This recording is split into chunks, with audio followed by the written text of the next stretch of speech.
ये आकाशवाणी है।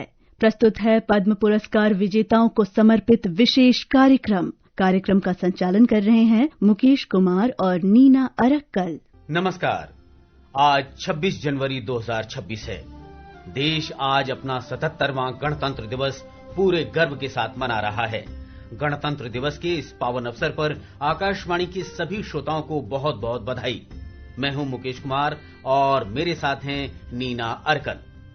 Hello Mukesh and a very warm welcome to all our listeners tuned in to today's special edition which is being broadcast on various channels of the Akashvani network. A very happy Republic Day to all our listeners. Today as the tricolor unfurls at Kartavya Path, the nation celebrates not just its constitution but also the remarkable individuals who have shaped our society. On the eve of this 77th Republic Day, the government announced the prestigious Padma Awards for the year 2026. Today's special edition is dedicated to the personalities who will be conferred with the Padma Vibhushan, Padma Bhushan and Padma Shri. We will take you through some aspects of their exceptional service to the nation. बिल्कुल नीना, इस साल राष्ट्रपति ने 131 पद्म पुरस्कारों को मंजूरी दी है। इसमें 5 पद्म विभूषण, 13 पद्म भूषण और 113 पद्मश्री शामिल हैं। इनमें 19 महिलाएं हैं और 16 हस्तियों को मरणोपरांत सम्मानित किया गया है।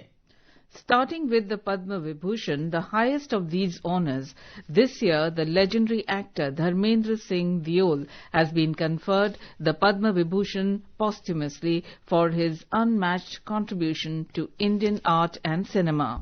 नीना, इस साल पद्म पुरस्कारों की घोषणा ने हर भारतीय के दिल को छू लिया है। विशेष रूप से फिल्म जगत के ही मैन धर्मेंद्र सिंह देओल जी को मरणोपरांत पद्म विभूषण से सम्मानित किया जाना एक ऐतिहासिक पल है।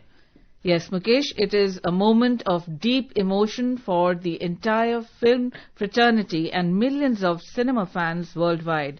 From the raw honesty of Satyakam to the evergreen charm of Veeru in Sholay, his 6-decade-long career is a textbook of Indian cinema. Celebrating this event, his wife and veteran actress Srimati Hema Malini spoke to Akashvani News about Dharamji's legacy and this prestigious honour. Let's hear what she said. I'm extremely happy that he has received it, and I personally felt he could have received it much earlier because he has done such wonderful work all these years. Even now they have given it is a big thing for me. I'm so happy about it that they have honoured him in a big way by giving this award. Former Kerala Chief Minister V.S. Achyutanandan has been honoured posthumously for his lifelong service to the people in the field of public affairs. वे केरल के सबसे लोकप्रिय जन नेताओं में से एक थे, जिन्होंने पर्यावरण संरक्षण और आम आदमी के अधिकारों के लिए अपना पूरा जीवन समर्पित कर दिया।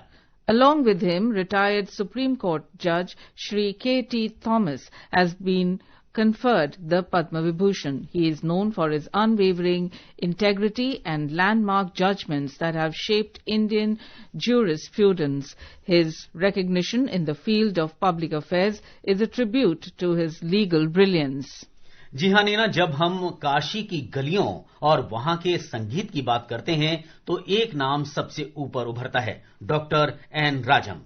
उन्हें इस साल कला के क्षेत्र में देश का दूसरा सर्वोच्च सम्मान पद्म विभूषण दिया गया है। उत्तर प्रदेश से वे इस साल ये सम्मान पाने वाली एकमात्र हस्ती हैं।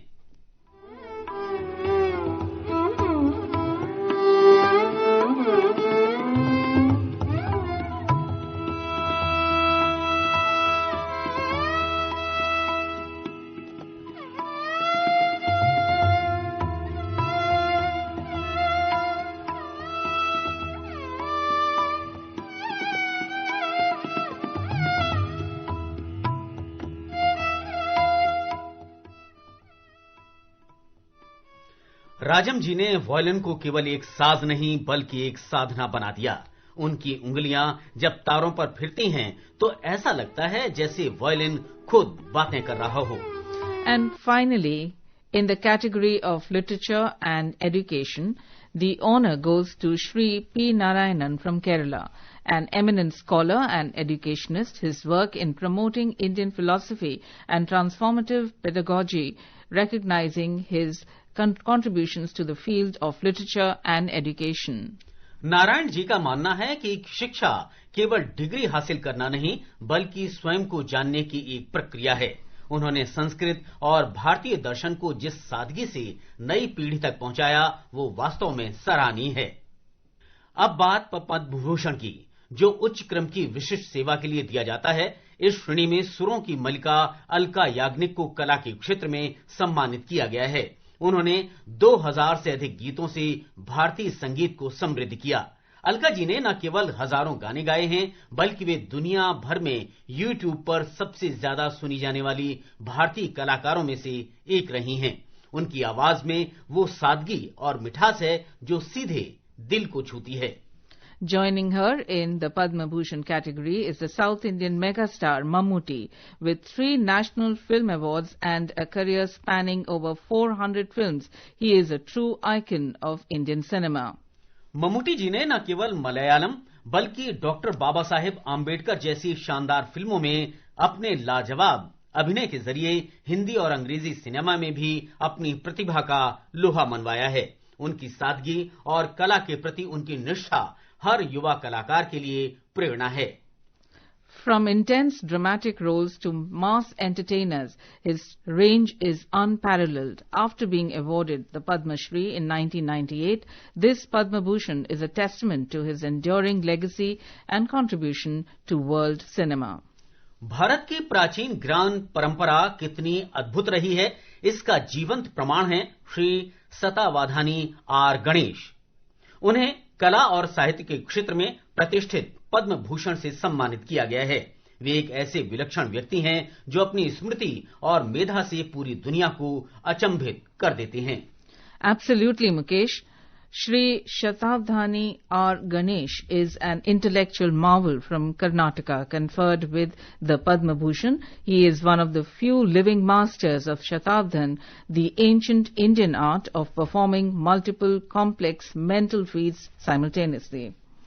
लोक सेवा के क्षेत्र में इस बार कई बड़े चेहरों को पद्म भूषण मिला है। उत्तराखंड के पूर्व मुख्यमंत्री और महाराष्ट्र के पूर्व राज्यपाल भगत सिंह कोश्यारी को उनके लंबे राजनीतिक सफर के लिए सम्मानित किया गया है। साथ ही झारखंड के दिग्गज नेता शिबू सोरेन को मरणोपरांत और वरिष्ठ नेता श्री वी.के. मल्होत्रा यानी विजय कुमार मल्होत्रा को भी मरणोपरांत ये सम्मान मिला है।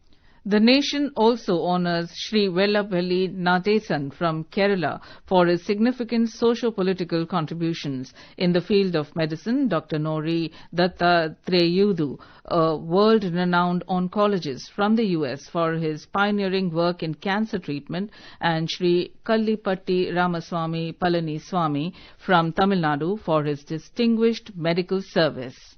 व्यापार और उद्योग जगत से श्री उदय कोटक को पद्म भूषण दिया गया है। उन्होंने भारत के बैंकिंग क्षेत्र को एक नई दिशा दी और कोटक महिंद्रा बैंक को एक वैश्विक पहचान दिलाई।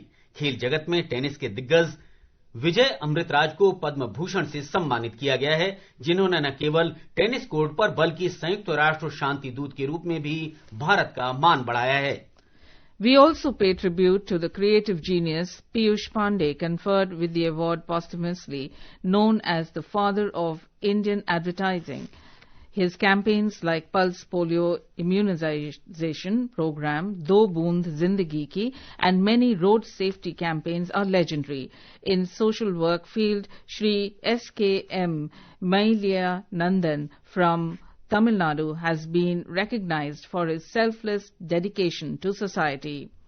नीना, और बात करते हैं पद्मश्री पुरस्कारों की। पद्मश्री पुरस्कार उन लोगों को दिए जाते हैं जिन्होंने अपने क्षेत्र में विशिष्ट सेवा की है। इन पुरस्कारों में इस बार भारतीय क्रिकेट कप्तान रोहित शर्मा और महिला कप्तान हरमनप्रीत कौर भुल्लर को खेल में उनके असाधारण योगदान के लिए चुना गया है।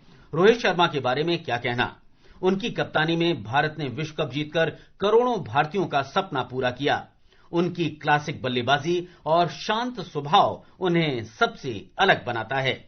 Absolutely, Mukesh. And on the other hand, Harmanpreet Kaur has been a true trailblazer, where from her iconic 171-run knock to leading the team to global heights, she has redefined women's cricket in India. They are not just players, they are the architects of modern Indian cricket. जी हां, इन दोनों दिग्गजों ने अपनी मेहनत से तिरंगे का मान पूरी तरह से दुनिया में बढ़ाया है. And a moment of pride for us as Shri Ramamurthy Sridhar has been conferred the Padma Shri for his contribution to radio broadcasting. उन्हें व्यापक रूप से भारत में सामुदायिक रेडियो के जनक के रूप में मान्यता प्राप्त है. उनका करियर रेडियो और टेलीविजन प्रसारण में 5 दशकों से भी अधिक समय तक फैला रहा. वे एक ऐसे अग्रदूत हैं जिन्होंने सामुदायिक रेडियो को भारत के दिल तक पहुंचाया. आइए उनकी प्रतिक्रिया सुनते हैं. मुझे बहुत खुशी है. मैं बहुत आभारी हूँ भारत सरकार को. उन्होंने मेरे 50 साल का ब्रॉडकास्टिंग का एक्सपीरियंस का रिकॉग्नाइज करके मुझे पद्मश्री अवार्ड का रिकमेंड किया है. मेरे इस अवार्ड देने के लिए मैं दोबारा धन्यवाद करता हूँ भारत सरकार को. जम्मू कश्मीर के प्रोफेसर शफी शौक को साहित्य और शिक्षा के क्षेत्र में उनके योगदान के लिए पद्मश्री के लिए उन्हें चुना गया. उन्होंने आकाशवाणी से विशेष बातचीत की. आइए उनकी प्रतिक्रिया सुनते हैं. जब सेंट्रल गवर्नमेंट की तरफ से मुझे कुछ लोगों ने मुबारकबादी दी तो मुझे निहायत खुशी हुई कि मैं भी इस लायक हूं कि मेरे काम को सराहा गया. ये अवार्ड मेरे लिए बहुत ही फख्र की बात है. West Bengal's Shri Gambhir Singh Yonzon has been awarded the Padma Shri for Literature and Education for preserving local heritage. Let us listen to the reaction of Gambhir Singh Yonzon. आज इस सम्मान के अवसर पर मैं स्वयं को अत्यंत विनम्र और कृतज्ञ अनुभव कर रहा हूँ. यह मेरे जीवन की साधना का सम्मान है, लेकिन मैं इसे केवल अपना नहीं मानता.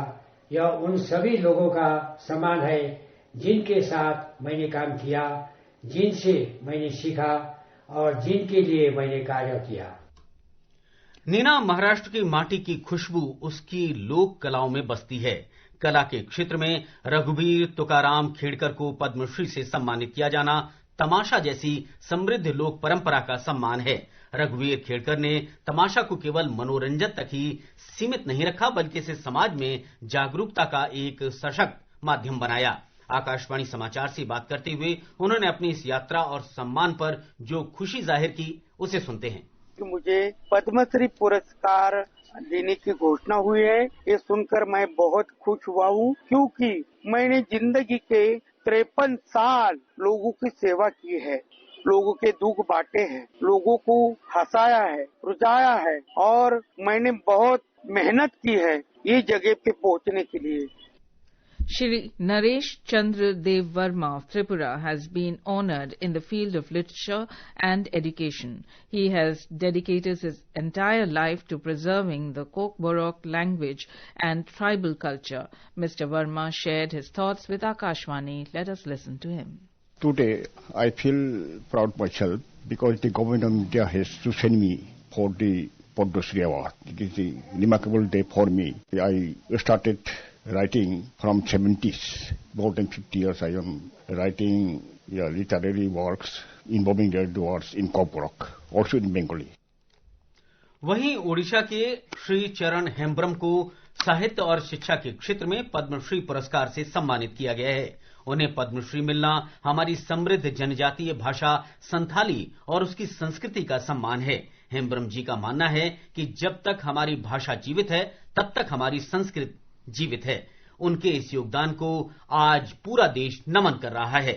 वहीं दूसरी ओर कला के क्षेत्र में जब हम गुजरात की सांस्कृतिक विरासत की बात करते हैं तो वडोदरा की मान भट्ट आख्यान परंपरा का जिक्र जरूर आता है और इस विधा को जीवित रखने का श्रेय धार्मिक लाल चुन्नीलाल पंड्या को जाता है. आज उन्हें ये सम्मान मिलना हमारी प्राचीन कलाओं का सबसे बड़ा सम्मान है. इस मौके पर उन्होंने आकाशवाणी से अपने विचार व्यक्त किए. आइए सुनते हैं. इतने समय तक मैंने जो अभ्यास किया, अध्ययन किया, उनका फलस्वरूप यह आज अवार्ड मिला. मुझे और परिवार को सबको अतिशय अनहद आनंद है. भारत सरकार ने बड़ी खुशी से हम आभारी है, ऋणी है और गुजरात सरकार के भी कि हमारी ये प्राचीन और मध्यकालीन कला का सम्मान किया और पद्मश्री का अवार्ड देने के लिए मुझे चुना, मेरा सौभाग्य मानता हूँ। नीना, शास्त्रीय संगीत की साधना एक तपस्या है और इस तपस्या को 7 समंदर पार तक ले जाने का श्रेय जाता है पश्चिम बंगाल की तृप्ति मुखर्जी को। मेवाती घराने की इस विदुषी गायिका को पद्मश्री से सम्मानित किया जाना हम सभी के लिए गर्व की बात है। आइए सुनते हैं उनकी प्रतिक्रिया। मैं पहले मोदी जी को धन्यवाद देना चाहती हूँ क्योंकि उन्होंने हमको सिलेक्शन किया है मिनिस्ट्री से, उसके लिए उनको बहुत बहुत सारी धन्यवाद देना चाहती हूँ। Mukesh, there is a unique magic in the folk arts of Rajasthan, and when it comes to Mewat's Bhapang, your feet start tapping on their own. Today, Mewat's renowned Bhapang musician, Mr. Ghafuruddin Mewati Jogi, being awarded the Padma Shri is a triumph for our folk music tradition. बिल्कुल नीना, श्री गफरुद्दीन मेवाती जोगी राजस्थान के मेवात क्षेत्र के एक दुर्लभ और अनोखे एक तरफा वाद्ययंत्र भपंग के विश्व प्रसिद्ध गुरु हैं। आइए सुनते हैं उनकी कला का एक बेजोड़ और मधुर संगम।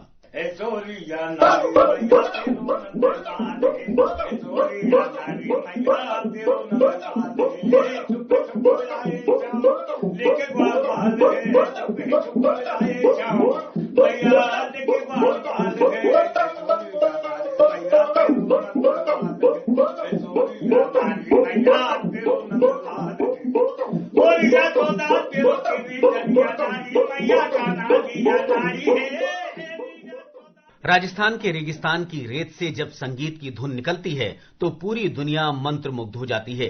बाड़मेर के रहने वाले श्री तगाराम भील इसी संगीत के जादूगर हैं। उन्हें कला के क्षेत्र में पद्मश्री से सम्मानित किया गया है। Precisely, Mukesh. Shri Tagaram Bhil is a legendary folk artist from the desert lands of Rajasthan. Conferred with the Padma Shri, he is a master of the Algoza, a rare double flute that requires immense breath control and precision. He has spent his life keeping the soul of Rajasthan's desert music alive. Let's listen to one of his Sindhi dhun on a famous Bollywood song.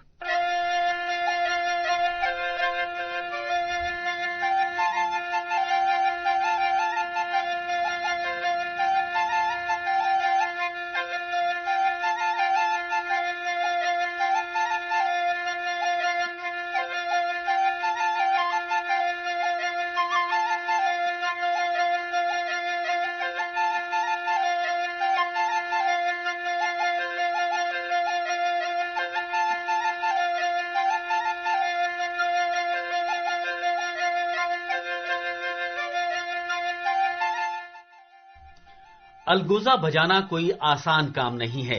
इसमें 2 बांसुरियां एक साथ बजानी पड़ती हैं। तगाराम जी ने अपनी सांसों के हुनर से इस पारंपरिक कला को आज भी जीवित रखा है। From the dunes of Burma to global festivals, his melodies have showcased the rich heritage of the Bhil community. It's a moment of great joy for the folk music fraternity. In the field of medicine, Dr. Suresh Hanagavadi from Karnataka has been conferred with the Padma Shri for his pioneering work with hemophilia patients. In a special interaction with Akashvani, he shared his experiences. I'm very happy to know that I am selected for Padma Shri Award. This award I would like to dedicate it to the people who supported me since more than 40 years in developing hemophilia care services. And hemophilia being a low volume, high cost disorder, awareness is very low. And this award also has enabled us to take up the awareness about the disorder among the public. Tamil Nadu के doctor पुण्य मूर्ति नटेशन को भी चिकित्सा के क्षेत्र में उनके उत्कृष्ट कार्य के लिए पद्मश्री मिला है। Yes, Mukesh, known as the savior of cattle, Dr. Punyamurthy Nateshan has pioneered the use of traditional Siddha medicine in veterinary science. Let's hear the medical revolutionary. I am so delighted to have been awarded with the Padma Shri Award by the Government of India. So it is a clear recognition of the traditional Siddha medicine which I have been working with for the last 25 years to make milk, meat and eggs free from drug residues. I also emphasize that not only milk, meat and eggs but also the dung and urine should be completely free from the drug residues so that They are the major inputs for the natural and organic farming in India. Similarly, in science, Mr. Kumaraswamy Thangaraj has been honored for his genetic research. Mr. Thangaraj is a titan in the field of genetics and molecular biology. Conferred with the Padma Shri, he is the former director of CDFD Hyderabad. His groundbreaking research on the genetic mapping of the Indian population and the origins of Andaman tribes has gained global acclaim in the scientific world. Doctor Thangaraj ने न केवल हमारे अतीत को समझने में सहायता की, बल्कि हृदय रोगों और दुर्लभ बीमारियों के जेनेटिक कारणों की खोज कर लाखों लोगों का जीवन बचाने का मार्ग भी प्रशस्त किया है. His discovery of the specific heart failure gene mutation in South Asians is a milestone in preventive medicine. Speaking to Akashvani News, Dr. Kumaraswamy Thangaraj shared his thoughts on this prestigious national honor and his vision for genetic research in India. Let's listen to the eminent scientist. I am very happy to receive this award. I am very grateful to the government for recognizing my work, and it's also gives me much more enthusiasm to do lot more work in this field. पद्म पुरस्कारों की सबसे खूबसूरत बात यह है कि ये सम्मान उन लोगों को ढूंढ ही लेते हैं जो किसी प्रकार की चाहत रखे बिना समाज के लिए खामोशी से काम कर रहे हैं. अरुणाचल प्रदेश के श्री तेची गुबिन की कहानी भी कुछ ऐसी ही है. यह खबर मेरे लिए एक सरप्राइज है. मुझे मालूम नहीं था किसने भेजा होगा, किसने रिकमेंड किया होगा. जिसने भी रिकमेंड किया होगा, मैं उन सबको, अरुणाचल गवर्नमेंट को, भारत सरकार को, सबको तहे दिल से धन्यवाद, शुक्रिया अदा करना चाहूंगा. Moving to Karnataka, we celebrate the incredible story of Shri Anke Gowda M., popularly known as the Bookman of Mandya. He has been conferred with the Padma Shri for his monumental contribution to social work through the preservation of literature. अंके Gowda जी ने अपनी छोटी सी नौकरी से पैसे बचाकर 1 लाख से भी ज्यादा किताबों का एक अनूठा पुस्तकालय खड़ा कर दिया है. It is truly fascinating, Mukesh. From a sugar factory worker to the guardian of over 1 million books, Anke Gowda's Pustak Mane is a sanctuary for researchers and book lovers alike. His dedication proves the passion knows no bounds. बिल्कुल नीना, मगर ये कहानी यहीं खत्म नहीं होती. छत्तीसगढ़ की doctor Budhri ताती को सामाजिक कार्य के लिए पद्मश्री दिया गया है. बड़ी दीदी के नाम से जानी जाने वाली बुधरी ताती दशकों से आशा की किरण रही हैं. बड़ी दीदी ने राज्य के सबसे दूर दराज और नक्सल प्रभावित क्षेत्रों में स्कूलों की नींव रखी और 500 से अधिक आदिवासी महिलाओं को सशक्त बनाकर उनकी जिंदगी बदल दी. आइए सुनते हैं पुरस्कार की घोषणा पर उन्होंने क्या कहा. खास करके मैं शिक्षा के काम की है, शिक्षा क्षेत्र में, और उसमें से शिक्षा में ज्यादा करके 545 बहने का साक्षरता बनाए और पर्यावरण है, पर्यावरण में स्वच्छता में सबसे ज्यादा इसका भी काम किए हैं. आज उन परिवारों को भी याद करने का दिन है जिनके अपनों को मरणोपरांत पद्मश्री मिला है, जैसे पश्चिम बंगाल के हरि माधव मुखोपाध्याय. बंगाल की माटी और रंगमंच का रिश्ता बहुत पुराना है और इस रिश्ते को मजबूती देने वाले महान रंगकर्मी हरि माधव मुखोपाध्याय केवल एक कलाकार नहीं बल्कि एक संस्था थे. आज हरि माधव जी हमारे बीच नहीं हैं, लेकिन उनकी कला की विरासत उनके परिवार और उनके शिष्यों के जरिए जीवित है. उनके सुपुत्र ने आकाशवाणी समाचार से बातचीत में अपने पिता को याद किया. आइए सुनते हैं उनकी ये प्रतिक्रिया. मेरे पिताजी को पोस्टमसली पद्मश्री अवार्ड में भूषित किया जाएगा. सेंट्रल गवर्नमेंट की तरफ से ये फॉर्मली अनाउंस्ड हुआ है. हम लोगों के लिए बहुत ही आनंद, खुशी और गर्व का दिन है कि मेरे पिताजी का जो थिएटर में कंट्रीब्यूशन है उसका वो सेंट्रली रिकॉग्नाइज किया गया है. We are grateful to the central government for this award, for this recognition to my father's work. In the rich agricultural tradition of Uttar Pradesh, Shri Raghupat Singh is remembered as a hero who brought together modernity and tradition in farming. He was posthumously honored with the Padma Shri for his contributions to the agricultural sector. His son spoke about this emotional and proud moment for their family. Let's listen to this reaction. बहुत बड़ी खुशी है. गांव में क्या, क्षेत्र में क्या, तहसील, जिला और पूरे यूपी में हमारे पास फोन बार बार आ रहे हैं कृषि पंडित जी के नाम से ही जाना जाता था। उनके लिए कम से कम 2,500-3 हजार किसानों को भी उन्होंने जोड़ा है लगभग। Every Padma Vibhushan, Bhushan and Shri awarded this year tells a story of passion and patriotism. जी हाँ नीना, बिहार की माटी में कला और प्रतिभा का अद्भुत संगम मिलता है और इसी माटी के एक अनमोल रत्न श्री विश्व बंधु को मरणोपरांत कला के क्षेत्र में पद्मश्री से सम्मानित किया जाएगा। बिहार की लोक कलाओं को दुनिया भर में पहचान दिलाने में उनका योगदान कभी भुलाया नहीं जा सकता। आज विश्व बंधु जी हमारे बीच नहीं हैं, लेकिन उनकी कला की मशाल आज भी बिहार के हजारों कलाकारों के हाथों में जल रही है। उनके सम्मान पर उनके परिवार की भावनाएं हमें प्राप्त हुई हैं। आइए सुनते हैं। अच्छा लग रहा है, बहुत अच्छा महसूस हो रहा है, बहुत गर्व भी लग रहा है। मेरे पूरे परिवार को गर्व है इनके इस अवार्ड पर। हजारों से ज्यादा बच्चों को उन्होंने फ्री ऑफ कॉस्ट सिखाया है, किसी से फीस नहीं लिए हैं। बस यही उनका जीवन था, एकदम पूर्ण समर्पित थे नृत्य के प्रति। और अब समय हो गया है आपसे विदा लेने का। हमने उन 131 महान विभूतियों में से कुछ लोगों की कहानियां और उनके अनुभव सुने, जिन्होंने अपनी मेहनत और जुनून से भारत का मस्तक ऊंचा किया है। इस शानदार किस्सों ने हमें सिखाया है कि समर्पण कभी खाली नहीं जाता। आप केवल राष्ट्र हित में कार्य करें, राष्ट्र आपके साथ है, भारत आपके साथ है। Indeed, Mukesh, every story we shared today, from the genetic labs of Hyderabad to the Pustak Mane in Karnataka, and from the silver screen to the silent service in Bastar, is a building block of our Viksit Bharat. These icons remind us that the heart of our republic beats in the excellence of its people. अनुमति दीजिए कार्यक्रम यहीं समाप्त करने की। Stay tuned. Thanks for tuning in. Namaskar. अभी आप सुन रहे थे पद्म पुरस्कार विजेताओं को समर्पित विशेष कार्यक्रम। कार्यक्रम का संचालन कर रहे थे मुकेश कुमार और नीना अरक्कल। ये कार्यक्रम आकाशवाणी के समाचार सेवा प्रभाग द्वारा प्रस्तुत किया गया। इसे आप हमारे mobile app news on AIR और YouTube channel news on AIR official पर भी सुन सकते हैं।